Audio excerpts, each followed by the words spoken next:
Donc, bon matin. Merci d'être avec nous ce matin.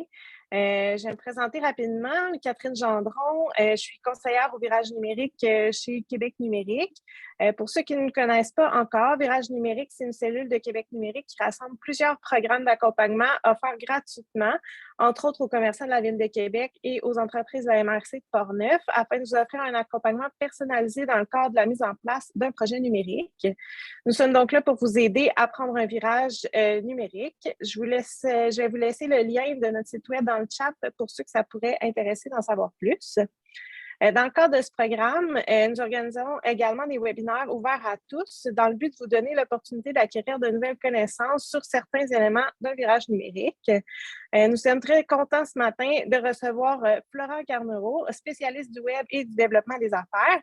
Il a commencé à créer des sites web dès 1997. Il en a vu tous les genres et coach aujourd'hui des entrepreneurs afin de les guider vers le succès. Il sera vous introduire et vulgariser les éléments clés de Google Analytics 4. Quelques petits détails techniques avant de commencer. Comme nous sommes en mode webinaire, vos caméras et vos micros ne sont pas activés. Alors, nous vous invitons à écrire via le chat si vous avez des questions ou commentaires pendant la présentation. Florent répondra à vos questions au courant de la présentation. Vous aurez également par la suite accès à la présentation si vous la désirez. Donc, sur ce, je laisse la parole à Florent. Bonjour, donc je vais vous partager mon écran. Ça va être plus simple comme ça. Hein. Là, je vais faire. On va enlever ça. Parfait. On a pas de voir. Donc, je vais vous parler aujourd'hui de l'introduction à Google Analytics 4. Voilà. Parfait. Donc, moi, c'est Florent Carnereau. J'ai créé il y a une couple d'années Service Conseil Ganeo parce que j'avais décidé de travailler à mon compte. Puis, j'avais géré plusieurs gros projets marketing, développement informatique. Et donc, je suis parti à mon compte pour être autonome. Voilà. Qu'est-ce qu'on offre chez Ganeo? On fait de la transformation digitale. On aide les entreprises à choisir les logiciels parce que le défi, souvent, il y a ce défi-là chez les entreprises, c'est trouver le bon logiciel avec des bonnes techniques. On fait aussi tout ce qui est développement stratégique, planification stratégique. On axe beaucoup ce domaine-là sur le numérique, donc avec des logiciels qui éliminent les tâches sans valeur ajoutée, premier élément. Puis aussi tout ce qui est marketing. Donc, souvent, la base d'une planification stratégique, c'est les données, c'est le marketing. Donc, comme c'est notre force, quand on fait un plan stratégique, on intègre ces deux fonctions-là. Et tout ce qui est marketing numérique et développement des affaires. Marketing numérique, plus principalement, on fait du service conseil, beaucoup. Coaching, formation. On a développé plusieurs formations avec le temps à la demande de nos clients. Et on fait en plus de plus en plus d'accompagnement d'employés en marketing dans les entreprises. Les mandats qu'on a souvent en ce moment, c'est qu'ils embauchent une ressource, puis nous, comme à l'université puis au cégep, ils apprennent le marketing de base, mais ils ne connaissent pas le marketing d'aujourd'hui 100%, ils ne savent pas faire. Donc, on fait de la formation coaching avec ces gens-là. Du plan a été marketing, comment on fait le plan marketing jusqu'à la mise en œuvre, comment on utilise les outils, etc. etc. Donc, la présentation d'aujourd'hui, GA4, Google Analytics 4, elle vient indirectement de tout ce qu'on offre comme service à nos clients en coaching et en formation. Donc, le plan, si je vais trop vite, vous me le dites. Si vous avez des questions, vous chattez. Et puis, où je la verrai passer. Moi, je ne vois pas le chat sur mon ordi. Donc, est-ce que tu pourras me lire les questions? Oui, je vais te faire signe si jamais il y a des questions. Parfait. Et donc le plan facile, introduction. Je vais vous parler de la différence entre l'ancienne analytique et le nouveau. Comment on l'installe? C'est assez simple. Pourquoi GA4? Est-ce que c'est un outil plus simple? Je vais vous en parler. Je vais vous parler de ses améliorations, de ses limites. Et après, je vais vous parler de la disparition des cookies parce que c'est aussi pour ça que le nouvel analytique a été mis en place. Et je vais vous expliquer pourquoi le nouvel analytique GA4, donc Google Analytics 4, est super important aujourd'hui pour les prochaines années. Donc, introduction, tout simplement. Donc, l'histoire de Google Analytics, c'est assez simple. C'est une compagnie, c'était la société Hurting Software Corporation qui avait créé un système d'analyse de données pour site web. Puis Google est venu l'acheter en 2005. Puis par la suite, puisque ce qu'a fait Google, ils l'ont directement rendu gratuit. Donc, vous voyez, Google fait l'acquisition, ça a toujours été le cas, puis après, ils rendent gratuits ou payants les outils, mais ils ont une croissance par acquisition. En 2007, ils nous ont offert Google Analytics, le premier, le classique, donc gratuit. En réalité, il était déjà gratuit, mais ils l'offraient officiellement gratuitement à cette époque-là. Puis il y avait un intérêt pour Google, en réalité, c'est d'aller collecter des données de sites web puis de pouvoir vous les renvoyer, mais ces données-là, elles sont utiles aussi pour eux, pour connaître le web, donc c'était super utile pour eux, pour leur croissance. En 2012, Analytics change le classique pour l'Universal Analytics, celui que vous avez actuellement sûrement sur vos sites. Ils avaient fait un gros changement, une grosse mise à jour. Donc, vous voyez, au bout de 5 ans, ils avaient fait une mise à jour importante parce qu'il fallait qu'ils s'adaptent aux nouveaux usages du web, notamment le mobile, les objets connectés, etc. Donc, ils avaient fait une mise à jour, donc un nouvel outil. Puis, depuis 2012, on n'avait pas grand-chose. Ils avaient fait une mise à jour en 2017 qui était importante. Ils avaient intégré, changé le script qu'on met sur le site pour améliorer, en réalité, unifier les différents tags de l'écosystème Google, puis améliorer la collecte de données. Mais c'était encore sur l'ancienne Analytics, donc Google Analytics 3. Mais c'était une amélioration qu'ils avaient mis. Ils avaient fait aussi une amélioration pour le e-commerce, parce qu'il y avait une grosse lacune à l'époque pour le e-commerce, le tracking du e-commerce. Donc, ils avaient fait cette amélioration du même coup, mais vous voyez, au bout de 5 ans, ils avaient juste fait une amélioration. Et donc, 8 ans plus tard, le lancement de GA3. OK, Google, je vais vous expliquer un petit truc. L'environnement Google Analytics, en réalité, c'est une suite de produits. Et donc, vous avez Google Marketing Platform, et dedans, il y a Analytics, Data Studio, Tag Manager et une couple d'outils. Donc, c'est ce qu'ils avaient fait, c'est qu'ils avaient unifié les tags pour l'ensemble de ces outils-là. C'est juste pour vous l'expliquer, c'est un outil qui est super utile, Google Marketing Platform. Ça permet ça simplifie la vie. Et donc, en 2020, ils ont lancé le nouveau Google Analytics, donc 8 ans plus tard. Donc, vous imaginez, de 2012 à 2020, on a été sur une plateforme qui commence à être limitante, considérant les changements technologiques. Et donc, Analytics 4 tient compte de ça, puis vous allez comprendre pourquoi ils l'ont mis en place tranquillement, puis c'est quoi l'avantage de l'implanter. C'est encore un outil qui est en développement, il faut le savoir. Donc là, je vous ai mis la page, ça c'est la page de mise à jour de Google pour l'analytique, le nouveau. Donc il y a toujours des mises à jour. Ils n'ont pas mis la page depuis septembre 2021, mais ils ont déjà remis des nouvelles choses que je vous montrerai. Donc c'est un outil en évolution, il y aura encore des ajustements, mais c'est un outil qui aujourd'hui peut être utilisé. Vous ne pouvez pas 100% abandonner l'ancien, le GA3, mais on peut déjà l'implanter. Il est assez performant, il y a assez d'options pour tout de suite l'implanter et travailler avec. Donc, pourquoi un analytique? Ce que vous savez, c'est que 93% du trafic vient des moteurs de recherche. Okay. Si en France, par exemple, 90% du trafic vient de Google, c'est 80 000 requêtes par seconde, c'est 6-7 milliards de requêtes par jour. Puis pendant la pandémie, c'était encore beaucoup plus. On a eu une augmentation de 20, 30, 40% de trafic. Donc, tout ce trafic, il faut être capable de l'analyser. Et donc, quand on a un site web, ce qu'on veut, c'est avoir un outil simple, efficace, qui nous permet de comprendre ce que font les gens sur notre site web. Analytics, ça sert à ça. Donc, ce qu'on veut savoir, c'est qu'on a on fait plein de choses. On fait des médias sociaux, on fait du contenu, on va mettre des liens, on va faire des blogs, on va essayer de se placer dans les moteurs de recherche, Bing, Google, etc. Et donc, c'est l'ensemble des actions marketing qu'on fait, ça génère un trafic vers notre site web. Okay? Et donc, à quoi ça sert un analytique? C'est simple. Ça permet de comprendre qu'est-ce que le visiteur fait sur mon site web, tout simplement. Donc, Google Analytics, c'est ça. C'est un outil de tracking de qu'est-ce qui se passe sur votre site web.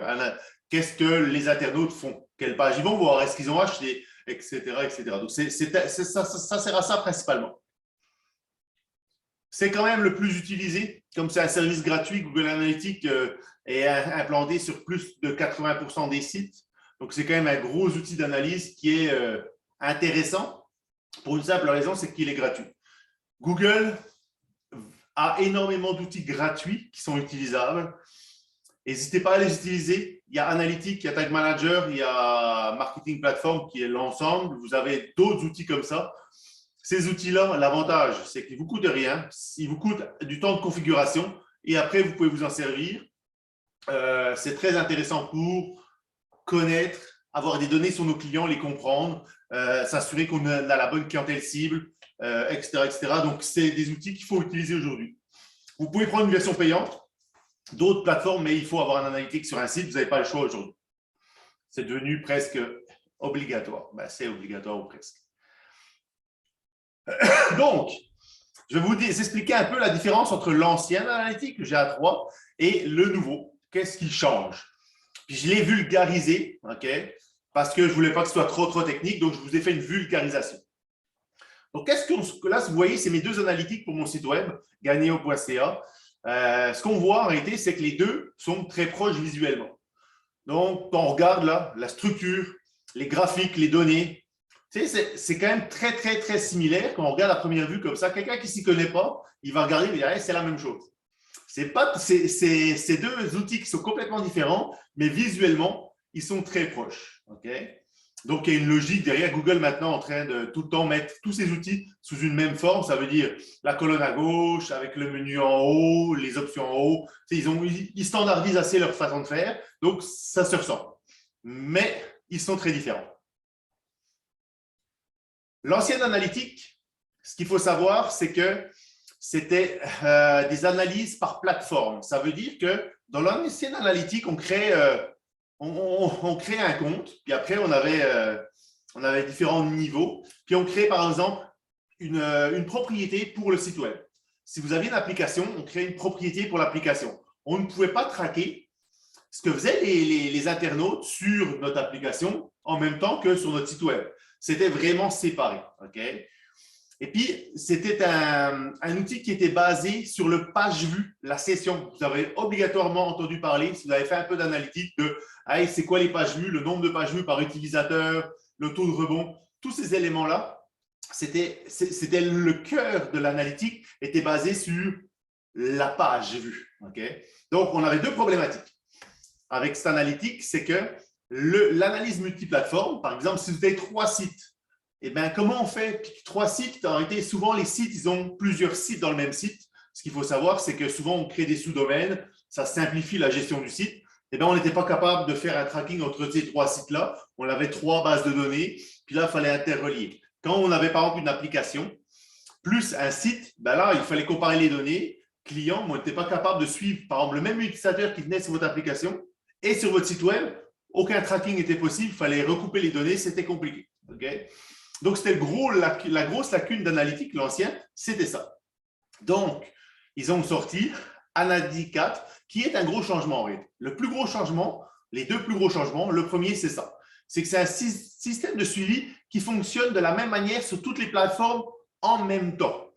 Donc, ça veut dire que vous avez une application, vous avez un site web, vous mettez les mêmes codes de tracking et vous allez traquer le suivi utilisateur. Donc, par exemple, si vous avez un ID, si la personne elle se log à votre site web, qu'elle se log à votre application, avec ça, vous allez être capable de recouper les informations et de voir le comportement de la personne, autant sur l'application que sur le site web. Le but, c'était d'avoir une compréhension beaucoup plus fluide, beaucoup plus intéressante des données. Et Analytics 4, le gros changement, c'est ça, c'est d'être capable de traquer de cette façon-là, okay, sur n'importe quelle plateforme, en même temps, puis de avoir toutes les données au même endroit. Ça, c'est le premier changement qui est très important, puis qui nous facilite la vie sur plein de choses. Le deuxième élément, c'est qu'ils ne travaillent plus en page vue. Ils ont décidé de changer complètement le fonctionnement. Et donc, maintenant, on travaille sur un fonctionnement qui est lié sur l'événement. Okay? Donc, à gauche, vous voyez, je vous ai mis des événements, donc le temps de visite, est-ce qu'il a acheté, le défilement. On peut même voir le défilement dans la page, c'est un événement. La page vue, bien sûr, le clic, c'est un événement. La page vue, c'est un événement. Donc, c'est un suivi qui est fait vraiment sur l'action, l'événement. Okay? Et donc, c'est une grosse transition parce qu'on passe d'un système où on parlait de page vue avec des actions dans la page vue à un système qui est entièrement basé sur l'événement et la page n'est qu'une donnée de l'événement. Okay? Donc, maintenant, toutes les données, une page vue, c'est un événement. Donc, toutes les données sont envoyées en tant qu'événement, ce qui permet une beaucoup plus grande flexibilité. Donc, vous voyez, les gros changements, ce qu'il faut retenir, en réalité, c'est 2 choses à retenir de toute cette présentation. C'est que maintenant, c'est un outil multiplateforme. Donc, on arrive à avoir des données sur toutes les plateformes en même temps. Et en plus, on travaille avec de l'événement et non plus des pages vues. Donc, ce qui facilite beaucoup l'analyse et qui va faciliter en réalité les choses. Donc, vous pouvez avoir une application mobile, un site web, et en réalité, le clic sur un bouton, qu'il soit l'un, soit l'autre, ça sera le même événement. Et donc, vous allez pouvoir traquer ces événements-là, comme l'achat. Par exemple, l'achat final, c'est un événement, que ce soit sur une application ou sur le site web, ce n'est pas grave, c'est l'événement final, c'est ce qui nous intéresse. On va travailler comme ça. Donc, vous voyez, ce changement-là est quand même majeur parce que ça change complètement le fonctionnement de l'analytique. Donc, je vous donne un exemple. À gauche, vous voyez, c'est mon GA3, l'ancien. Donc, ce que j'avais fait, j'avais programmé du défilement. Donc, moi, ce que je voulais, c'est des graphiques sur le défilement. Dans une page de blog, par exemple, moi, je fais des très longs blogs parce qu'en marketing, il est mieux de faire des longs blogs de 1500, 2000 mots que de faire des blogs courts. C'est beaucoup plus rentable en termes de trafic, durabilité. Et donc, je voulais savoir quel niveau les gens vont lire mes blogs.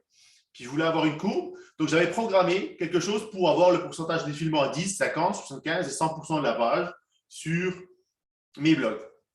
OK? Et bien là, avec Analytics 4, comme ce sont des événements, le scroll est déjà intégré. Vous voyez ici, là, le défilement était déjà intégré. Ce qui me restait à faire, c'est dire à Analytics 4, hey, je veux telle donnée, 10, 50, 75 et 100%. Donc, vous voyez, donc ce que moi, je devais calculer puis faire mes graphes moi-même avec l'ancienne Analytics. En réalité, je les importais dans Data Studio, puis j'avais un graphe automatique, mais ce n'est pas grave. J'avais besoin de 2 outils. Là, en un seul outil, il me le fait.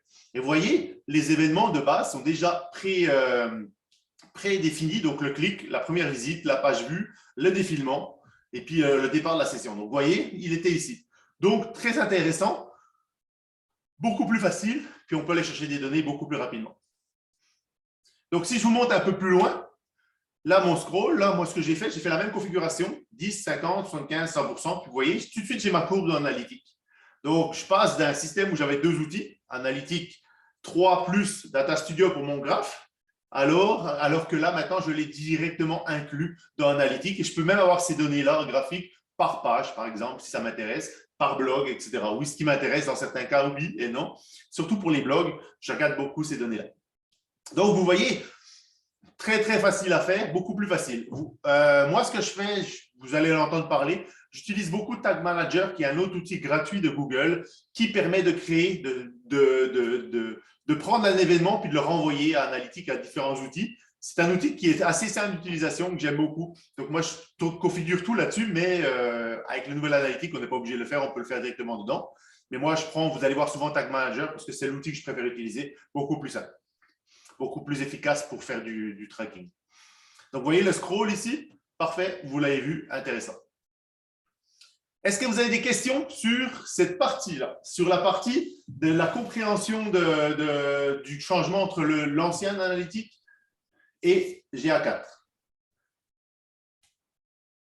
Il n'y a rien dans le chat pour l'instant, mais n'hésitez pas là, à les écrire vos questions si jamais vous en avez. J'arrêterai Florent dans la prochaine partie. Oui. Donc, on va parler un peu d'installation. Vous allez voir, ce n'est pas très compliqué. Comment on fait ça? C'est simple. Si vous avez déjà Analytics 3, donc l'ancien Analytics, quand vous allez dans les paramètres de configuration, dans la probabilité, vous allez voir assistant de configuration GA4. Donc, le nouvel Analytics, c'est pour ça que je l'appelle aussi GA4. Donc, vous voyez, les logos, ils ont évolué. Ils sont passés d'un logo carré à un logo en bâton, comme ça. Mais c'est à peu près la même chose. Les logos de Google sont en train de s'arrondir, mais ce n'est pas grave, c'est une question de style. Donc, tout simplement, vous allez là. Si vous n'avez jamais eu d'analytique sur votre site, dès que vous allez vouloir configurer un analytique, il va vous proposer d'office GA4. Et vous pouvez très bien dire non, je préfère avoir GA3 et de le demander par la suite, mais vous allez configurer un GA4 de base normalement. Aujourd'hui, vous pouvez le faire. L'année dernière, je vous aurais dit autrement, mais aujourd'hui, si vous repartez à zéro, vous pouvez le configurer directement ici. Donc, c'est simple. Premier pas, vous allez cliquer ici. Il vous offre les premiers pas. Vous suivez les étapes. C'est étape par étape. C'est très, très simple. C'est juste vous répondez à des questions. Ce n'est pas compliqué. Et ce qu'il fait, il prépare votre propriété. Il va réimporter une partie des données de l'ancienne propriété à la nouvelle. Ce n'est pas parfait. Il faut encore à prendre le temps d'aller configurer, d'aller vérifier le tout, mais la base est là. Et ce qu'il fait aussi, c'est qu'il lie votre ancienne analytique, le GA3 au GA4, ce qui lui permet, lui, de mieux traquer les données et s'assurer que tout est là. Donc, vous voyez, ça, c'est l'exemple ici. Là, j'ai fait les premiers pas. Puis, à la fin, il m'a mis ici que ma propriété est déjà créée. Vous voyez, elle est créée, tout simplement. J'ai l'ID de ma propriété qui est ici. Donc, dans ce cas-là, c'est assez simple à faire. Ça prend 10 minutes, puis c'est fait. Ce qui prend plus de temps, c'est de configurer en réalité après. Vous savez, petite anecdote. Dans tous les moments que je fais, 95% du temps, quand j'arrive dans un Google Analytics, l'ancien ou le nouveau, ils ne sont pas configurés. Ils sont installés. Ça veut dire que le code a été mis et que la session a été ouverte, mais ils ne sont pas configurés de base. Il y a des éléments de base à configurer qui ne sont jamais faits. Petite anecdote. Donc, prenez le temps de configurer vos analytiques. Il y a une couple de choses à faire. Ça prend 1 heure, 2 heures selon les cas, mais c'est à faire même quand vous créez une propriété. OK? Donc, ce qu'on fait, vous voyez, on a créé notre analytique qui sont très similaires. Vous voyez, de toute façon, même, vous voyez, même dans les utilisateurs et tout, on voit que c'est très similaire. Donc, ce qu'on essaie de faire dans les premières étapes, c'est qu'on réplique ce qu'on a fait dans l'ancienne analytique. Si votre analytique a été configurée, vous allez dans la section administration qui est toujours en bas, là, vous voyez le petit icône. Vous allez voir la configuration que vous avez dans votre ancienne analytique. Vous allez essayer de faire la même dans le GA4. C'est à peu près la même façon de travailler, plus ou moins. Si rien n'a été configuré, ben là, il faut tout configurer. Donc, configurer GA3 et GA4 en même temps, juste pour comprendre les concepts. Mais on fait de la réplication la plupart du temps. Okay, ça, c'est la première étape. Puis la deuxième étape, on prend le temps de s'habituer aux nouvelles fonctionnalités et limitations du nouvel outil. Il y a une courbe d'apprentissage. Je vais vous montrer un peu des changements un peu plus loin, là. Il y a une courbe d'apprentissage, mais ce n'est pas si compliqué que ça. C'est quand même des outils qui sont faits pour être très convivial, de plus en plus facile, de plus en plus, on élimine le codage, prendre un code, aller l'intégrer au site web. Les nouveaux outils, ils éliminent tranquillement ça. Donc maintenant, vous pouvez tout faire là-dedans sans rien avoir à coder. Vous faites choisir les options, puis ça le fait automatiquement. Donc, il faut juste apprendre à s'en servir et vous êtes capable de faire énormément de choses tout seul. Okay?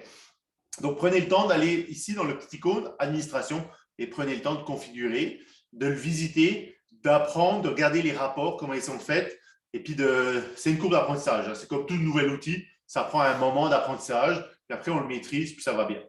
Donc, prenez le temps de vous habituer. Si vous avez des habitudes dans l'ancien, dans GA3, Google Analytics Universal, puis que vous allez sur GA4, donc le nouveau, prenez le temps, vous allez voir, vous êtes capable de faire la même chose dans l'un, dans l'autre. Il faut juste comprendre où c'est, savoir comment c'est, puis vous allez voir qu'on peut faire 95% des choses, on fait la même chose dans les deux. Donc, c'est juste une courbe d'apprentissage de logique qui est un peu différente. Donc, vous voyez déjà, si je vous le montre ici, les menus, ils ont changé. Puis ça, je vous l'explique, hein, pourquoi ils ont fait ce changement-là. Les menus ont changé parce que la structure a changé, mais aussi ils se sont adaptés à la réalité d'aujourd'hui, à la réalité marketing d'aujourd'hui aussi, en repensant le Google Analytics, et je vous en parle un peu plus loin. Donc, pourquoi l'installer? Ça, c'est la bonne question. C'est la question qu'on me pose souvent. Déjà, installer un Analytics, c'est obligatoire pour une simple raison. C'est que vous voulez savoir ce qui se passe sur votre site web. Si vous faites du SEO, donc l'optimisation pour les moteurs de recherche, je vous l'explique un peu plus loin. Si vous faites de la pub Google Ads, si vous faites de la pub Facebook, vous voulez voir ce qui se passe sur votre site web, vous êtes obligé d'installer un analytique pour savoir vraiment avoir une idée de c'est quoi le comportement de mon utilisateur. Quand je fais j'aurais des questions. Oui. Oui. OK. La première, est-ce que les événements configurés dans Google Tag Manager avec Google Analytics 3 en tête doivent être configurés dans Google Analytics 4? Faut-il configurer des événements séparés pour les deux ou bien GA4 va capter les événements de GA3? OK. Il faut arrêter ce que vous allez faire. Vous allez dans votre Tag Manager, vous créez votre nouveau analytique et les événements que vous avez créés dans Tag Manager, vous allez les dupliquer, mais vous allez les affecter les mêmes à GA4. Donc, en réalité, le travail que vous avez fait, si vous avez traqué l'achat ou certains éléments, vous allez devoir dupliquer. Donc, dans mon cas, dans mon Tag Manager, il y a tous mes GA3 sont marqués GA3- puis qu'est-ce que c'est? Puis dans GA4, j'ai mis GA4- puis j'ai mis qu'est-ce que c'est? C'est le même code, sauf qu'il faut le renvoyer en réalité à Tag Manager. Donc, vous le renvoyez à Analytics 4. Ils ne sont pas automatiques. Comme vous l'avez fait dans Tag Manager, vous êtes obligé de le faire. Et il y a une nouvelle session dans Tag Manager qui est GA4. Donc, configuration de GA4 et puis vous avez aussi les événements GA4. Donc, il faut le faire comme ça, oui. Parfait, super. J'espère que ça répond à la question. Juste peut-être me faire signe s'il manquait des éléments. Puis l'autre question, est-ce que les filtres au niveau des vues dans GA4 fonctionnent grosso modo de la même façon ou est-ce qu'il y a une différence importante à savoir? OK. Les rapports, je vous en parle un peu plus loin, mais en réalité, les vues n'existent plus dans GA4. On ne travaille plus par vue du tout, du tout, du tout. Donc, il faut oublier ce concept-là. Il y a certains éléments qui ont été gardés, mais les filtres, vous allez en avoir certains. Okay? Si vous parlez d'audience, il y a différents éléments qu'on peut régler. Vous allez les pouvoir les régler dans GA4. Je vais vous montrer où et comment un peu, mais vous êtes capable de créer certaines choses. Mais la logique des rapports est différente. Donc, attendez que j'arrive à ça, puis là, vous allez pouvoir, je vais vous le montrer. Mais oui, vos configurations changent, mais les choses sont très similaires, mais sont juste placées différemment pour être beaucoup plus facile d'utilisation. Tout simplement. Mais je vais vous le montrer dans les rapports. Je vous ai fait quelques slides là-dessus. Vous allez voir que vous allez aller beaucoup plus loin dans ce que vous pourrez faire aussi dans vos rapports. Donc, je reprends. Pourquoi installer GA4? C'est simple. Comme tout outil, il faut collecter des données. Moi, j'ai installé GA4 l'année dernière, quand ils l'ont lancé en milieu d'année, pour pouvoir commencer à collecter des données sans même l'utiliser. Je l'ai juste installé pour avoir un historique de données. Moi, je fais beaucoup de publicité pour mes clients pour différentes raisons, parce qu'on fait beaucoup de Google et donc les deux sont très liés. Donc, très rapidement, je le mets en place parce qu'il me faut des données pour pouvoir bien travailler. Donc, voilà. S'habituer, pourquoi on l'installe? C'est s'habituer aux nouvelles fonctionnalités et limitations, c'est sûr. Il faut prendre le temps de s'habituer puis trouver ses repères là-dedans. Puis on ne sait pas combien de temps ils vont garder encore l'ancienne analytique, l'universal. Donc, on est mieux de commencer tout de suite. À mon avis, il va rester encore un moment, mais on est mieux de passer tranquillement à l'autre. De toute façon, vous allez voir un peu plus loin que le nouveau a beaucoup d'avantages. C'est juste une appropriation à apprendre à l'utiliser, mais vous allez voir quand on commence à aller dedans, il est beaucoup plus facile. Il est beaucoup plus intéressant, puis on va plus loin, beaucoup plus loin dans ce qu'on peut faire avec que l'ancien. Donc, le faire, au moins collecter les données, faites-le obligatoirement. C'est là-bas le minimum du minimum pour avoir un historique. Donc, un outil plus simple. Est-ce que c'est un outil plus simple? Je vais vous l'expliquer. Le premier élément que je vais vous expliquer, c'est qu'ils ont changé la logique des rapports. Ils l'ont centré sur la vie du client. Ça, je vous le montre. En réalité, dans l'ancienne analytique, on avait différents rapports. Là, ils les ont mis sous acquisition, engagement, monétisation, fidélisation. Vous voyez, c'est les 4 étapes de vie d'un client. On vient le chercher, donc on fait de l'acquisition. Quand on a été chercher, on va l'engager. On va s'amuser, on va s'assurer qu'il vienne et qu'il revienne sur le site. On va essayer de le transformer en client. Donc, si c'est du e-commerce, le monétiser ou qu'il envoie un formulaire si c'est du service conseil, par exemple. Et on va essayer de le fidéliser, donc le faire revenir sur le site régulièrement. Donc, vous voyez, ils ont basé tous les rapports sur une logique de vie du client, ce qui est beaucoup plus logique que ce qu'on avait avant. Donc, ça nous permet d'avoir une analyse précise des comportements des utilisateurs depuis leur première visite jusqu'à leur conversion, ce qui est très intéressant. Donc, on peut ajouter là-dedans aussi plein de propriétés, des intérêts, etc. Ils ont ajouté plein de choses. Donc, ce qui permet vraiment, vous voyez, d'avoir sous cette logique-là. Je vous l'explique juste la slide d'après. Pourquoi ils ont fait ça? C'est parce qu'on fait, la vie du client, elle est basée comme ça. L'acquisition, on fait du SEO, donc l'organique. On va optimiser notre site pour qu'on soit bien référencé dans Google et les moteurs de recherche. On peut faire de la publicité, des médias sociaux, plein d'éléments. Donc, ça, c'est l'acquisition. Puis, on essaie que les gens ils viennent sur notre site web, par exemple. Donc, ça, c'est la phase 1. Donc, la phase 2, ça va être d'engager. Est-ce que les gens restent sur le site? Est-ce qu'ils cliquent? Est-ce qu'ils visitent? Tout ça, ça crée des micro-conversions, plein de petits événements. Là. On appelle ça des micro-conversions. Donc, ça, on veut engager. Okay. À un moment, là, on voit que la personne elle est prête à acheter. Donc, en B2C, achat en ligne, par exemple, ben là, on va être capable de taguer l'achat en ligne. Donc, là, on monétise le client. Ou envoie une demande d'information. Donc, on appelle ça une macro-conversion. C'est ce qui nous intéresse. Ça va être nos leads, ça va être nos éléments importants. Puis après, on va fidéliser. La fidélisation, c'est super important de nos jours parce qu'on sait qu'un client qui a acheté, qui vient réacheter, le coût d'acquisition du client est beaucoup moins élevé. Donc, c'est intéressant de le fidéliser, de lui faire des achats récurrents.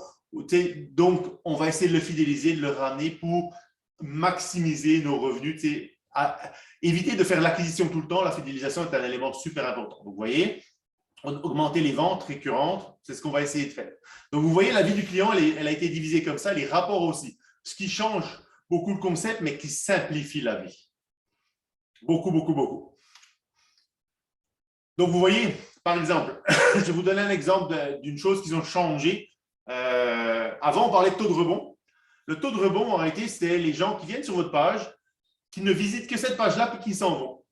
Donc, quelqu'un qui vient lire un blog, souvent les blogs, les sites qui ont des blogs ont des taux de rebond très élevés. Donc, ce qu'on essaie de faire, c'est qu'on essaie de les faire cliquer quelque part ou leur faire une action dans le site, dans le blog, pour dire, regarde, c'est quelqu'un qui, c'est pas, mon taux de rebond devrait être plus bas, donc les gens quittent moins ma page. Ils ont changé ça, ils ont enlevé le taux de rebond, puis ils ont mis des engagements beaucoup plus positifs. Donc, c'est très, très différent. C'est vraiment, maintenant, on va parler de taux d'engagement. Ce qui est l'inverse du taux de rebond. Okay? C'est l'inverse du taux de rebond, donc c'est 1 sur le taux de rebond. Donc, si j'avais 40% de taux de rebond, j'ai 60% de taux d'engagement, tout simplement.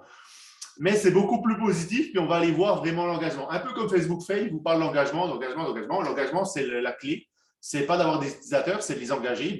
Donc, ils ont été dans cette logique-là. Ça, c'était un exemple, une parenthèse. Donc, vous allez beaucoup voir des choses qui ont disparu parce qu'on est capable de les remplacer par d'autres ou par des choses plus positives, plus intéressantes à analyser. OK? Donc, ça, c'est un exemple avec le taux de rebond. Il y avait une question de quelqu'un, c'est lorsqu'on installe GA4, est-il possible de basculer vers GA3 ou est-ce que GA3 est entièrement remplacé par la nouvelle version? Non, tu peux revenir encore sur GA3. Dernièrement, je l'ai faite encore une fois, mais je ne sais pas combien de temps ça va rester cette option-là. Donc, possiblement qu'à court terme, ils vont l'enlever. Tu pouvais encore le faire dernièrement, je ne l'ai pas retesté depuis le début d'année, mais à mon avis, très prochainement, on pourra revenir en arrière. Donc, si vous voulez rebasculer, toujours les deux restent. Hein, votre GA3, votre GA4, quand vous les créez, ils restent là. Donc, quand ils sont créés, ils sont créés. Mais à un moment, ils n'offriront plus l'option, tout simplement. Donc, possiblement que ça devra arriver. Moi, je dirais cette année, ils vont commencer à imposer. Parce qu'ils commencent à être complets, donc ils vont commencer à imposer GA4 dans la plupart des cas. Parfait. Puis j'ai une autre question aussi. GA4 et GA360, pourquoi y a-t-il des différences entre les données qui devraient être similaires, sessions, transactions, etc.? Ça arrive parce que, je vous l'explique un peu plus loin, c'est une question d'analyse des données et puis de comment ils analysent les conversions. Dans certains cas, c'est que les conversions sur l'un sont mal configurées. Ça arrive souvent que dans certains cas, il y a une duplication de données. Ça m'est arrivé chez un de mes clients dans le GA4. Il avait été configuré les événements directement dans GA4 sans passer par Tag Manager, puis on dupliquait les actions. Il y a différents paramètres, mais je vais vous montrer un peu plus loin ça. Mais on peut avoir, puis il y a un élément clé, c'est comment GA4 et GA3 analysent les données. Donc, il y aura un paramètre à regarder, vous allez voir aussi. Puis des fois, il y a un retard, puis des fois, il y a une façon aussi, dans l'achat en ligne, de comment il tag l'achat en ligne. Il y a une attribution qui peut être différente de l'un à l'autre. Donc, les conversions peuvent être différentes un peu de l'un à l'autre, donc c'est aussi pour ça. Mais oui, il peut y avoir des variations entre les deux. Et vous allez comprendre juste un peu plus loin. Maintenant, je vais vous parler événements et conversions. Okay, ça, c'est super important. Je vous ai parlé de micro-conversion et de macro-conversion dans ce schéma-là. Donc, on va parler d'événements. Okay? Un clic, c'est un événement. Une visite, c'est un événement. Un défilement, c'est un événement. Regarder une vidéo, c'est un événement. L'arrêter, c'est un événement, etc., etc. Donc, ce qu'on va s'intéresser beaucoup, c'est aux événements, comment on va les taguer. Donc, dans GA4, ils ont créé vraiment un outil où vous avez plein d'événements. Okay? Là, vous voyez les miens, là, une partie. Donc, c'est assez simple. On peut créer des événements aussi. Je vous montre juste après. Il y a les événements de base. Vous pouvez en rajouter. Puis, ce qui est le fun, c'est que vous pouvez les créer. Un événement devient une conversion tout de suite, juste en un clic. Donc, un événement est une conversion. C'est la même chose. Alors que dans GA3, il n'y avait pas tout à fait cette logique-là, c'était un peu plus complexe. Là, maintenant, avec un seul clic, on transforme nos événements en conversion, ce qui est super le fun. Donc là, par exemple, vous voyez, moi, mes événements. Donc, j'ai tout ce qui est clic sur les consultations de certaines pages qui amènent à des pages de formulaires, donc des leads. Et donc, quand l'événement est lancé, je les catégorise. Là. Et donc, je le fais par Tag Manager, mais vous voyez, c'est des événements qui sont devenus des conversions. Donc, super simple à faire. OK? On peut aussi créer des événements directement dans l'outil. Moi, je vous recommande d'utiliser Tag Manager, d'être formé là-dedans, mais on peut le faire aussi là-dedans directement. Vous voyez, on clique et là, on peut créer un événement. Donc, vous pouvez créer votre nom, créer les conditions et lui va le faire automatiquement. Et c'est la volonté aussi de Google, c'est d'éliminer tous les codes. Vous savez, avant, à chaque fois qu'on crée un événement dans GA3, il fallait prendre un code et aller le mettre sur notre site. Okay? Puis s'assurer que le code marche. Et c'était compliqué. Donc après, ils ont développé Tag Manager pour nous simplifier la vie. Ils sont capables de traquer plein de choses là-dedans, donc ça a simplifié beaucoup de choses. Et puis là, ils l'intègrent directement dans Analytics. Moi, je trouve qu'il y a certaines limites là-dedans. Je préfère toujours utiliser Tag Manager beaucoup plus clair, beaucoup plus efficace, mais vous pouvez le faire quand même. Très intéressant quand même. Vous pouvez même créer des événements que vous allez mettre en conversion. Donc, par exemple, un envoi de formulaire ou un achat en ligne. OK? Donc, vous voyez, ils sont déclenchés. Puis, ça permet. Puis on peut même créer des analyses aussi directement dedans, comme on pouvait faire avant. Ça veut dire que vous faites des analyses, par exemple, sur 2 données, puis vous sortez une 3e donnée. Il est capable de vous le faire. Donc, c'est super flexible à long terme. Donc, c'est pour ça aussi que les gens commencent à aimer cet outil. C'est parce qu'ils voient le potentiel à long terme. Donc là, on est dans la première année d'utilisation, mais dans les prochaines années, vous allez voir qu'il y a plein de choses qui vont sortir, des nouvelles façons d'utiliser l'outil. Ça va être très intéressant. Mais vous pouvez, pour vous montrer, on peut créer nos conditions et nos événements directement dans le GA4, ce qui est vraiment intéressant. Pas de questions? Maintenant, je vais vous parler un peu de l'origine des visites, l'acquisition. Ça, c'est un élément important. Donc, je vous explique un peu le SEO. Là, je vous donne l'exemple coaching marketing. Je fais une recherche Google, coaching marketing. Okay? Ce qu'on va faire, on va essayer d'optimiser notre site pour sortir les premiers là-dedans. Donc, on a 2 options. On peut faire de la pub. Donc, vous voyez, là, je vous ai mis les résultats coaching marketing, gagner le service conseil, coaching marketing sur mesure. Ça, c'est du Google Ads. Trafic payant. Je paye de la pub, donc je veux connaître mes résultats là-dessus. OK, on est bon. Donc, vous voyez, il y en a d'autres qui sont derrière. Parfait. On est bon. Ça, c'est le côté payant. Puis, il y a marqué annonce. À chaque fois qu'il y a marqué annonce ou commandité ou tout ça, ça veut dire que c'est payant. Même sur Facebook, c'est la même chose. Puis après, ce qu'on va essayer, c'est d'être… Google va vous présenter 10 résultats de recherche plus 10 pages, c'est-à-dire 100 résultats au total, puis il va les classer par ordre. Quand on fait du SEO, donc l'optimisation organique pour les moteurs de recherche, on va essayer d'être le plus proche en réalité de la position 1. OK? Ça s'appelle le trafic organique. Puis on utilise un outil qui s'appelle Google Search Console pour voir quelle requête en haut dans Google amène à notre page pour nous optimiser tranquillement pour arriver à la position numéro 1. OK? On peut le faire pour du e-commerce, on le fait pour un site de consultant, on fait pour tout. Ça permet vraiment d'optimiser la visibilité de notre site dans les moteurs de recherche. On appelle ça le trafic organique, le SEO. Vous voyez là, je vous l'explique. Si vous n'avez pas compris, dites-moi là, je le reprends puis je vous le réexplique, mais c'est vraiment ça. On fait une requête, Google présente des sites, notre but c'est de toujours être le premier en fonction de certaines requêtes. Ça s'appelle l'optimisation pour les moteurs de recherche, le SEO. Donc vous voyez, vous avez si je suis sur Google, il y a 2 moyens d'arriver sur mon site, le trafic payant et bien sûr le trafic organique que vous voyez. Donc le défi là-dedans, si je reviens à mon schéma, là, acquisition, engagement, monétisation, fidélisation, là je suis dans l'acquisition. Donc, je vais faire ou du SEO, donc l'optimisation, pour être toujours en première page, en première recherche pour que les gens cliquent sur mon lien, parce qu'on sait que les gens cliquent principalement sur les 3 premiers liens et que le premier lien, c'est 70% des clics. Donc, on va essayer d'être là.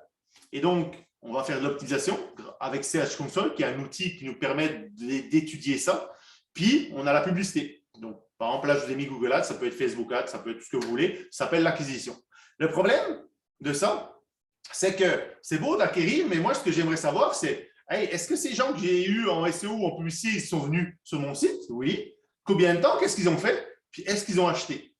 Parce que si je mets de l'argent dans la publicité, je vais essayer d'avoir un retour sur investissement ou calculer un ROAS, donc un retour sur investissement de la publicité. Et donc, il faut savoir, hey, j'ai mon montant de pub payé, j'ai mon montant d'argent que ces gens-là ont généré, donc je vais être capable d'avoir des chiffres. Donc, c'est ça. Donc, le défi était là. Donc, donc, ce qu'on essaie de faire, c'est avoir l'origine du trafic. Vous voyez, publicité, je vous ai fait un schéma. Et puis, je vous ai fait un schéma aussi sur le SEO. Je vous ai mis analytique pour que vous compreniez. Il faut comprendre une chose, c'est que l'origine du trafic, le comportement du client peut être différent. Je vais vous donner un exemple. J'ai un de mes clients, là, le comportement qui vient du trafic organique est vraiment énormément différent du comportement des gens qui viennent de la publicité. Okay? Puis, on le voit, en réalité, les deux n'achètent pas les mêmes produits. C'est un site de e-commerce. Quand on vient de la publicité, pourtant, on fait de la pub sur l'ensemble des produits. Quand on vient de la publicité, on a un trafic qui vient, qui achète certains produits, et puis pourtant, l'organique achète d'autres produits. Donc, c'était intéressant. Ça nous a permis de revoir nos stratégies publicitaires, de SEO et tout ça. Donc, c'est des comportements différents. Il faut être capable de les différencier. Le défi là-dedans, c'est qu'on a un analytique, il faut que lui soit capable de voir l'origine du trafic. Donc, qu'est-ce qu'ils ont fait dans, dans Google Ads? Bien sûr, ils l'avaient déjà dans l'ancien. Il y a une liaison avec notre Google Ads, bien sûr, et on a une liaison avec Search Console. L'année dernière, quand j'ai fait la formation en octobre dernier, ce n'était pas encore en place. La liaison avec Search Console n'était pas en place. Donc là, en début d'année, en mettant à jour la présentation, ils l'ont mis en place, donc c'est pour ça que c'est intéressant. Donc là, on est capable de voir le trafic venant de la publicité, donc comprendre qu'est-ce que font mes gens qui viennent de la publicité, puis comprendre ce que font les gens qui viennent du SEO, donc l'optimisation pour les moteurs de recherche. Et bien sûr, vous voyez, on va aller un peu plus loin. Comme dans l'ancienne analytique, ils ont aussi fait des audiences, puis on peut lier les audiences de Google Ads et Analytics ensemble pour faire du remarketing. Le remarketing, je vous en parle un peu plus loin parce que le remarketing va changer dans les prochaines années et je vous explique pourquoi et comment et qu'est-ce que ça va donner quoi. Mais vous voyez, donc ça c'est super important. Maintenant, dans Analytics, on est capable de faire ça. On est capable de faire la liaison avec Google Ads et Search Console, ce qu'on n'avait pas l'année dernière. Donc là, on commence à avoir un outil qui commence à être intéressant. OK? Si je continue un peu là-dessus, OK? Ce qu'a fait Google, il faut être réaliste, la publicité payante, c'est leur vache à lait. C'est ça qui génère leur argent. Et donc, quand ils développent des outils complémentaires autour, c'est que derrière aussi, ils veulent augmenter leur volume de vente, okay, de publicité. Donc, il y a un objectif. On sait qu'ils ont beaucoup travaillé sur la mise à jour des audiences. Okay? Entre Analytics, le nouvel Analytics et Google Ads. Pourquoi? Parce qu'avant, on avait des audiences, puis quand on était dans une audience, puis d'un seul coup, il venait, puis il faisait un achat et il devait sortir de l'audience, mais l'ancienne analytique gardait dans l'audience la personne. Donc, on repayait plusieurs fois du remarketing pour des gens qui ont déjà converti. Donc là, ils ont vraiment amélioré ça. Et donc, ce qu'ils font maintenant, c'est que grâce à ça, ils sont capables d'enlever la personne. Donc, quand la personne a une conversion, par exemple, elle a fait l'achat, eh bien, on va l'enlever de la liste, par exemple, d'avant, de remarketing, qui était, par exemple, la personne a visité tel produit, elle est intéressée, je la remarquais. Dès qu'elle a fait l'achat, on la retire de cette liste-là pour la mettre dans la liste, elle a acheté. Donc, ça, c'est une grosse amélioration. Ça évite de dépenser de l'argent en remarketing sur des gens qui ont déjà été convertis. Ça, c'est un gros changement parce qu'on n'était pas capable de faire ça avant. Okay. Ça, c'est des points techniques que je vous donne là. Si vous ne savez pas ce que c'est le remarketing, c'est simple. Le remarketing, c'est… je ne voulais pas expliquer plus loin. Okay. Le remarketing, c'est simple. C'est quand vous allez sur, par exemple, un site web, et après, vous allez sur Facebook, vous allez sur Google, vous allez voir de la pub ciblée avec le même site. En réalité, on appelle ça du remarketing. C'est qu'on vous a tagué, puis on a dit, hey, cette personne-là est intéressée par tel produit. Donc, quand vous allez sur Facebook, vous allez voir une pub de ce produit-là. Vous allez dans les Google, vous allez voir une pub de ce produit-là. On appelle ça le remarketing. Ça veut dire qu'on sait que si vous visitez un produit, vous y restez un certain temps, c'est que vous êtes intéressé par ce produit-là. Donc, si je te remonte de la pub de ce produit-là, tu risques de l'acheter plus facilement. Donc, c'est ça le remarketing, parce qu'on sait que le taux de conversion en remarketing est beaucoup plus élevé et que le taux d'achat aussi est plus élevé. Donc, on fait beaucoup de remarketing parce que c'est très intéressant. Donc, c'est ça. Donc, vous voyez, ils ont amélioré ce côté-là du remarketing. C'est vraiment la gestion des audiences, très intéressant pour les marketeurs, très fort. L'origine du trafic, je vous l'ai dit, ils ont amélioré les interactions. Beaucoup. Donc, je vous l'ai montré juste avant. Puis, vous voyez, ils ont créé un onglet qui s'appelle publicité. Donc, tout ce qui est trafic avec un investissement va être là-dedans. Donc, tout ce qui est paid search, donc les recherches payantes. L'organique social, les listes référents, l'organique, tout va être là-dedans et on va être capable d'aller chercher des données beaucoup plus performantes, beaucoup plus poussées là-dedans pour comprendre qu'est-ce qui se passe et puis améliorer nos résultats de publicité et de trafic payant dans beaucoup de cas. Donc, c'est super utile. L'autre élément qu'ils ont ajouté, c'est le trafic, tout le tracking, oh, il y a une petite faute, tout le tracking lié à YouTube, que ce soit sur YouTube ou sur votre site, on ne l'avait pas avant. Là, il est intégré. Quelqu'un qui était sur votre site, vous avez une vidéo, ce n'était pas fait, maintenant on est capable de le traquer. Parfait. Je vais vous montrer un peu les rapports. Je pense qu'il n'y avait pas de questions sur avant, donc on va passer au rapport. Beaucoup de changements. Les rapports n'ont plus rien à voir. Okay, ils ont beaucoup changé, mais ils sont vraiment plus performants. Okay. les rapports de base, donc acquisition, engagement, monétisation, fidélisation. Il y a un truc qui est le fun. Vous allez avoir des rapports. Ce qui est vraiment intéressant, c'est la personnalisation. Vous voyez le petit crayon qu'ils ont mis là, c'est que pour chacun des rapports, vous allez pouvoir le personnaliser. Donc, vous pouvez l'ouvrir et dire « je le personnalise ». Et donc, ça, c'est un gros avantage. Avant, dans la scène analytique, on n'était pas capable de faire ça. Là, vous pouvez prendre un rapport et dire « ouais, il est bien, mais je voudrais avoir telle donnée ». Vous le prenez, vous l'adaptez à vos besoins, vous l'enregistrez. Et donc, ça vous permet d'avoir des rapports personnalisés très rapidement. Donc, un rapport d'engagement, vous pouvez le personnaliser, etc. Donc, ça, c'est une fonctionnalité qui est très, très, très utile. Okay. Pour les rapports de base, vraiment. Je vous ai donné l'exemple là. En réalité, ce que j'ai fait, j'ai juste personnalisé ce rapport-là, puis je l'ai vraiment personnalisé pour avoir cette courbe-là, tout simplement. Donc, vraiment intéressant. L'autre élément dans les rapports qu'ils ont amélioré, c'est tout le système d'exploration. Donc, c'est vraiment un système de création de rapports autonome. Donc, vous avez vos rapports en bas, puis vous avez des possibilités pour faire des explorations. Vous pouvez tout faire ce que vous voulez là-dedans avec les données. Ça, c'est vraiment le fun parce que c'est un outil super puissant. Ça permet d'adapter les rapports à vos besoins, vraiment à vos besoins. Et donc, là, on a un outil, enfin, qui nous permet vraiment de faire de l'analyse de données un peu plus poussée que ce qu'on avait avant avec l'ancienne analytique. Là, je vous montre un exemple. Il y avait des questions tantôt. Oui, on peut se créer des segments comme avant. On peut créer des dimensions. Vous avez des segments, vous allez juste aller dropper. Vous pouvez créer des audiences aussi. Un segment peut devenir une audience. Vous avez juste à cliquer. On peut créer une audience avec un segment. Donc, ça, c'est vraiment intéressant. Vous voyez, la structure, elle est comme ça. Je vous donne un exemple que j'ai monté cette semaine. Donc, avec les événements versus les pages. Et donc, c'est un outil qui vous permet de créer plein de sortes de rapports. Okay. Vous pouvez aussi les enregistrer. Ce qui est le fun, vous pouvez avoir un multi-onglet. Il y a plein de fonctionnalités très, très intéressantes. Un outil très puissant. OK. Voilà, je vous montre, par exemple, moi, j'ai créé des différents… je ne l'ai pas mis là dans le print screen, mais j'ai créé des dimensions, les segments, je les ai changés, etc. Mais vous pouvez vraiment personnaliser tout ça. Donc, vraiment, un outil à utiliser. Donc, et ce qui est le fun aussi, je vous ai parlé de la force de… Pourquoi ils ont renforcé l'analytique avec Google Ads. Vous voyez, directement, là, vous pouvez cliquer et créer un segment à partir d'une sélection que vous avez faite dans vos rapports. Ça permet de créer des segments et donc rapidement de faire de la publicité. Vous voyez le lien? Google crée un outil pour aussi aller beaucoup plus loin dans tout ce qui est publicité. Je vous donne un exemple là, rapide en e-commerce. Donc, on peut avoir la home page jusqu'à l'achat. Donc, on peut faire vraiment des flux comme ça puis avoir des pourcentages. Je l'ai pris sur le web, cet exemple-là. Je ne pouvais pas vous montrer celui de mes clients, donc je vous en ai pris un sur le web. Mais on peut faire énormément de choses, c'est super le fun. Petite question, Florent. Est-ce que les données collectées avant GA4 sont intégrées? Non, c'est pour ça qu'il faut l'installer. Dès que vous installez, vous allez commencer à collecter des données. Il faut dire que la structure est complètement différente, donc ils ne peuvent pas transformer la BD puis vous la réimporter. Donc, ce qu'ils vous offrent, c'est de garder l'ancien puis de mettre en place le GA4 pour collecter des données. Donc, on le met en place pour collecter des données. Donc, c'est comme tout, c'est comme quand vous créez une vue dans le GA3. Tant que la vue n'était pas créée, elle ne collectait pas des données, c'est la même logique. Autre amélioration, ça c'est le fun, le Insight. Je vous le montre. Insight, c'est un petit onglet là-haut en réalité.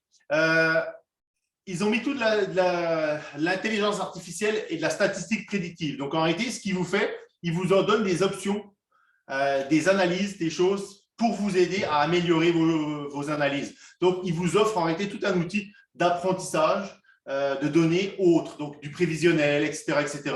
C'est super le fun. Ils l'ont mis intégré partout sur le nouveau GA4. Donc, si je vous donne un exemple, pour que ce soit plus concret, acquisition d'utilisateurs, il pourrait très bien vous indiquer les revenus potentiels d'un segment de marché sous-représenté. Analyse de trafic, il pourrait dire anticiper une hausse d'activité par rapport aux résultats de l'année précédente ou une baisse, parce que lui, avec toutes les données qu'il a, il est capable d'anticiper ça. Il peut très bien vous faire des alertes de rupture de produits parce qu'il y a une demande plus grande. Donc, il va vous dire, hey, il y a une demande plus grande, tu risques d'avoir une rupture de stock. Donc là, ça vous permet de prédire et de dire, OK, là, je risque d'avoir plus de ventes, donc je vais stocker plus, je vais commander en avant. Donc, vous voyez, l'analyse intelligence artificielle, le Insight, va vous nous permettre d'aller beaucoup plus loin dans certains outils et d'être plus performant. Donc, c'est un outil qui est vraiment, vraiment, vraiment utile.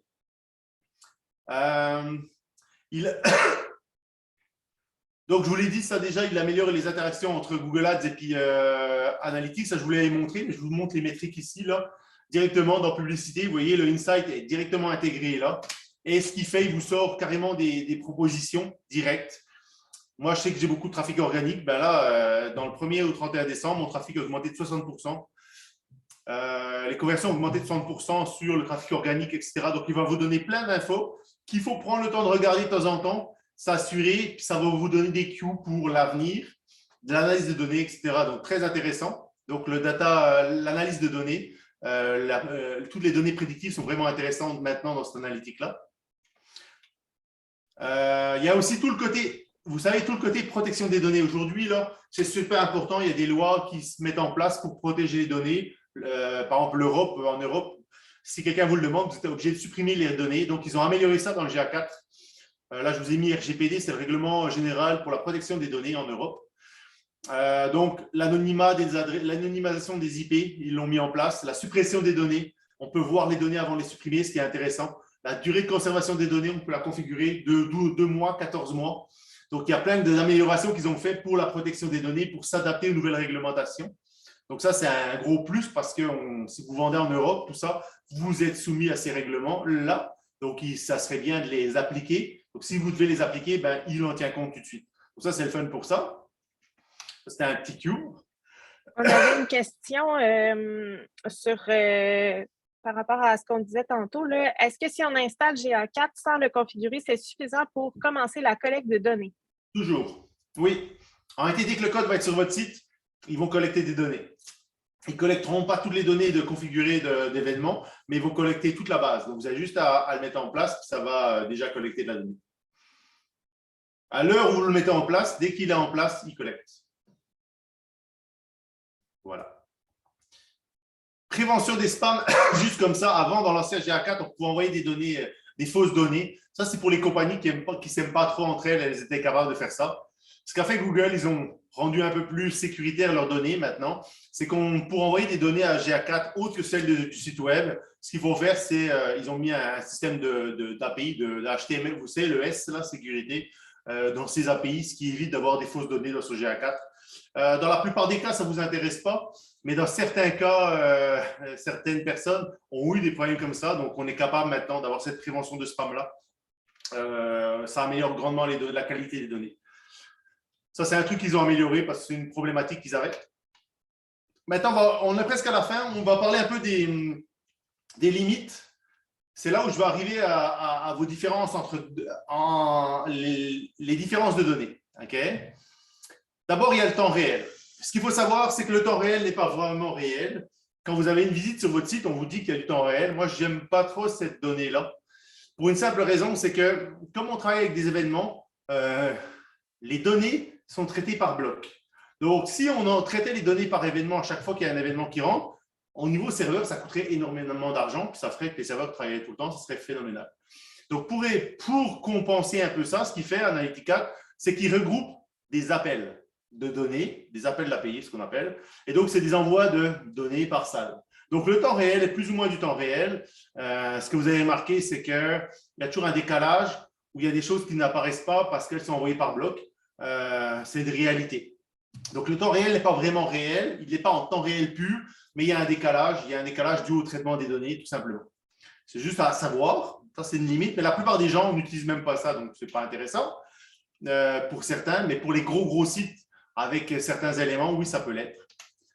Vous m'avez parlé de la différence entre les données, ben ça c'est une question d'agrégation des données. Okay. Ce que fait GA4 maintenant, c'est qu'il fait de l'agrégation de données.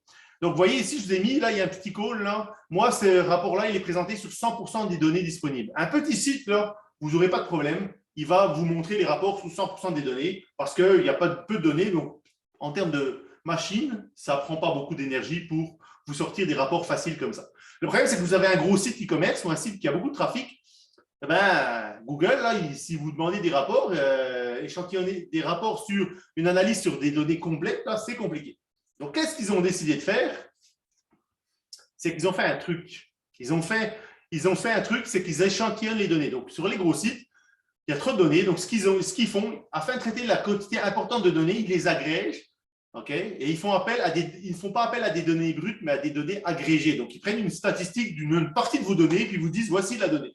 Donc, c'est pour ça qu'il y a un petit icône vert. C'est pour ça que dans certains cas, vous pouvez avoir des différences entre votre GA4 et votre GA3. c'est souvent sur l'agrégation des données.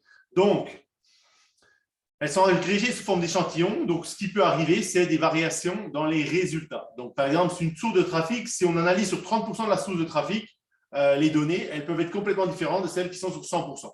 Donc, plus le site va être gros, plus Google va tenter d'agréger les données pour éviter que les serveurs travaillent tout le temps à analyser vos données. Donc, ils vont faire l'agrégation. Donc, ça risque d'avoir certaines incohérences. C'est pour ça qu'ils ont mis en place le petit icône là, qui vous dit si elles sont sur 100% des données ou pas.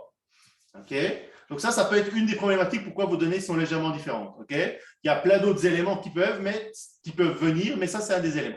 Donc, vous voyez, ils ont travaillé différemment parce qu'avec des millions et des millions d'événements, il y a un moment où il faut être capable d'analyser les données. Les serveurs, vous imaginez que les serveurs doivent traiter ça. Donc, ils font l'agrégation, ils simplifient un peu la vie pour réduire aussi les coûts derrière tout ça. Et voilà. Et là, je suis au dernier élément. OK? J'ai peut-être une question par rapport à cette section-là. En fait, j'ai deux questions, mais il y en a une que je vais garder plus par la fin là, sur par où commencer. Mais j'ai une question sur dans GA4, les centres d'intérêt n'affichent pas les données. Oh, c'est possible. En réalité, ça dépend. Ce qu'il faut vous dire, c'est qu'il y a beaucoup de tracking qui est plus faisable. Okay? Donc, il y a tout ce qui est le trafic qui est ce qu'on appelle non, okay, qui est non traqué. Et donc, les centres d'intérêt, ils dépendent vraiment de si Google est capable de traquer la personne. Par exemple, moi, j'ai un compte Gmail. Je vais sur Google connecter sur mon compte Gmail. Il est capable de traquer ce que je fais, puis mes requêtes, et puis de me donner des centres d'intérêt. Il y a beaucoup de gens qui ne sont pas traqués, qui ont des bloqueurs. Donc, il y a moins de données. Moi, par exemple, sur mon site, les données hommes-femmes, je ne les ai pas. Il y a plein de données que je n'ai plus. Pour une simple raison, c'est que l'historique, puis deux, il y a beaucoup de blocages. Donc, il y a beaucoup de choses qu'on va avoir de plus en plus de mal à avoir comme données. Ça, c'est une réalité. J'ai un de mes clients qui vend des produits pour iPhone, complémentaires à iPhone, puis tu sais, tout le tracking iPhone est bloqué. Je ne vous imagine pas qu'on fait de la pub.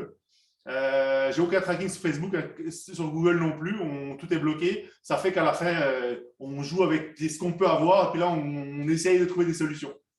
Donc, puis à moyen terme, on va le voir de plus en plus. Donc, oui, c'est normal.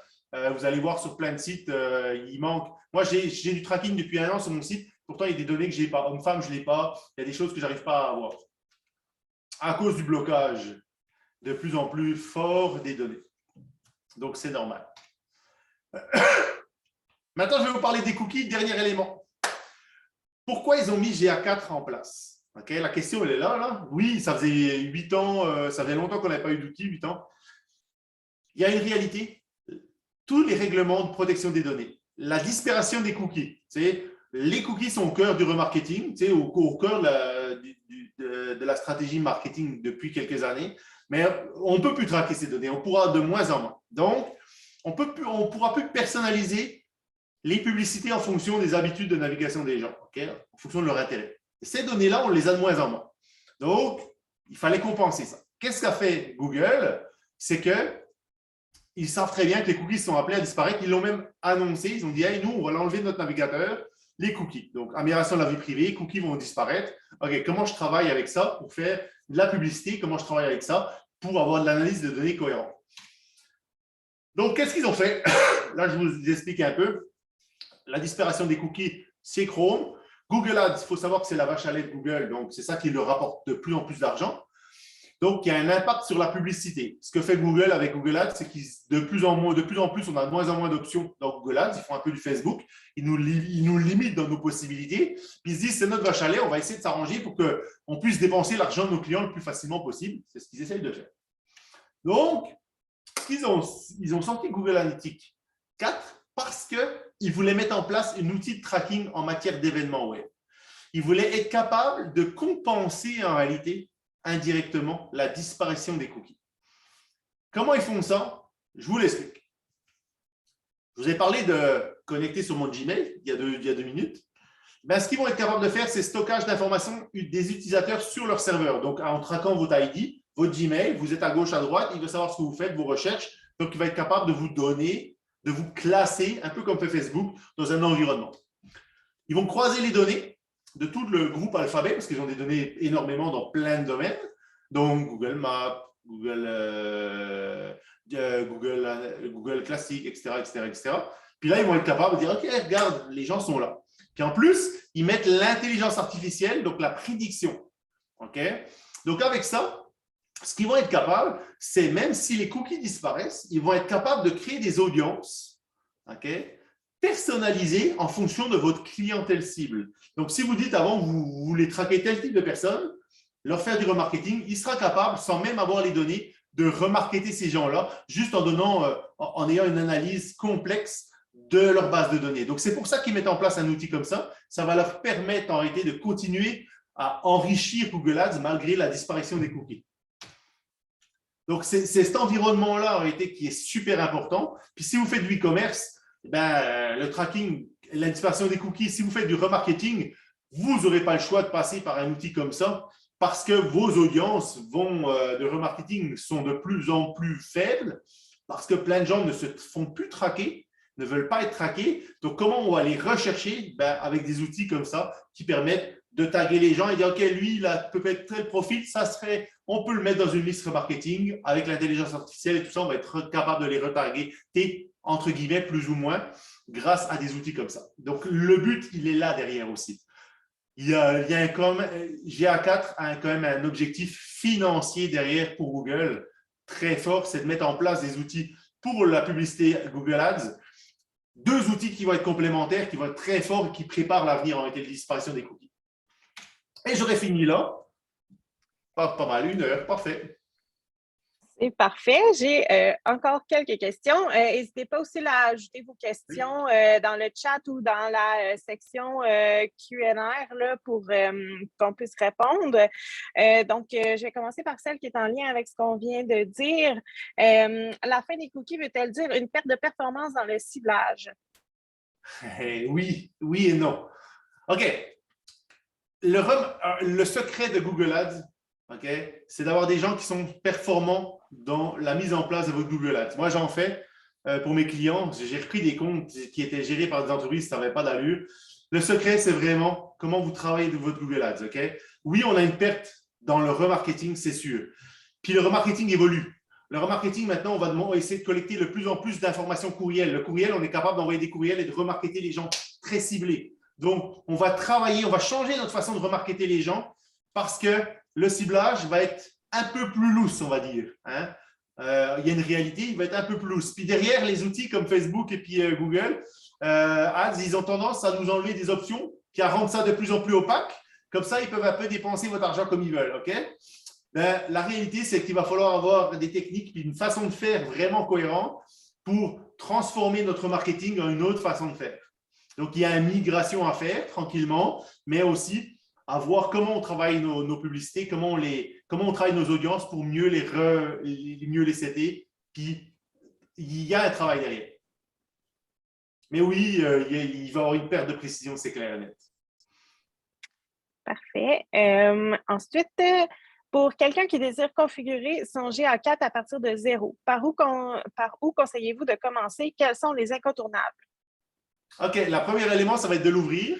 Donc, si tu pars de 0, tu n'as pas de rien du tout, tu vas sur Google Analytics, tu dis créer une nouvelle propriété, tu la crées. Puis après, ça va être de mettre le code sur ton site.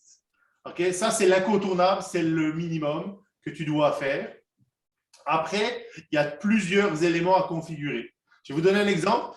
La plupart des Google Analytics où j'arrive, ils n'enlèvent pas le trafic interne. Le trafic de tous les employés, ce n'est pas un trafic qu'on veut analyser. Okay? Donc ça, c'est un réglage qu'on fait, puis on enlève les IP des employés. Ça, dans la plupart des cas, c'est jamais fait. Okay? C'est tous des réglages comme ça de base qu'on met. C'est connecter votre Google Analytics à vos autres outils Google, par exemple. Il y en a plusieurs qu'on peut utiliser. Quand c'est fait, c'est fait. Les données s'envoient, puis c'est parfait. Il y a plusieurs éléments là-dedans. Une formation, moi, je suis en train d'en mettre une en place pour la formation GA4. C'est une formation de 3 heures. Vous apprenez à configurer votre analytique puis à utiliser les rapports de base pour vos besoins. Ça ne prend pas énormément de configuration, mais ça en prend un minimum. Parfait. Autre question, je n'utilise pas encore Google Analytics. Est-ce que je dois offrir l'achat en ligne pour profiter de GA4? J'aimerais profiter de la collecte de données pour voir les origines et les événements sur mon site. Tu n'as pas besoin d'arrêter. Moi, j'ai un site de consultant où j'ai des formulaires et j'ai GA4 dessus. Ce que tu veux savoir, c'est qu'est-ce que font les gens sur ton site. Même si tu as un site informatif, c'est toujours utile de l'avoir. Parce que si tu as un site avec des blogs, tu vas vouloir connaître la statistique des blogs. Les gens, est-ce qu'ils vont vraiment lire? Et donc, tu peux avoir des éléments là-dedans qui sont super intéressants. Donc, n'importe quel site devrait avoir au moins ça. Ça permet aussi de connaître l'origine de ton trafic. Est-ce qu'il vient de Facebook, de tes médias sociaux? Est-ce qu'il vient de ton SEO? Donc, c'est un incontournable en réalité. Super. Donc, ça fait le tour des questions que j'ai pour le moment. Là, je peux peut-être vous laisser un petit quelques secondes pour écrire les dernières questions que vous pourriez avoir s'il en reste. Sinon, juste vous rappeler que je vais vous partager la présentation de Florent là, au courant de la journée par courriel. Puis, c'est ça, dans le fond, là, si vous avez des questions, c'est le moment. Sinon, ça faisait le tour de ta formation, de ton contenu. Oui, tout à fait. En réalité, j'ai fait le tour. Je vais vous fournir l'information. Vous avez l'enregistrement aussi, je pense. Vous avez pris. Oui. Si vous avez des questions, vous pouvez toujours me les poser, soit sur mon site, soit à travers Québec numérique. Aucun problème, j'y répondrai, je prendrai le temps d'y répondre. Ce n'est pas si compliqué, mais oui, c'est un outil qui, dans les prochaines années, va être très essentiel. Donc, à mon avis, tous les sites devraient l'intégrer à court terme, le mettre en place. Parfait. Donc, oui, effectivement, le lien vers la réécoute sur YouTube vous sera aussi envoyé dans le même courriel que la présentation en PDF. Donc, les gens disent merci beaucoup, très intéressant. Donc, je pense que c'est la fin des questions. Donc, merci beaucoup, Florent, pour ton temps ce matin. C'était vraiment intéressant et clair. Donc, merci à tous pour votre présence. Puis, je vous envoie le courriel au courant de la journée.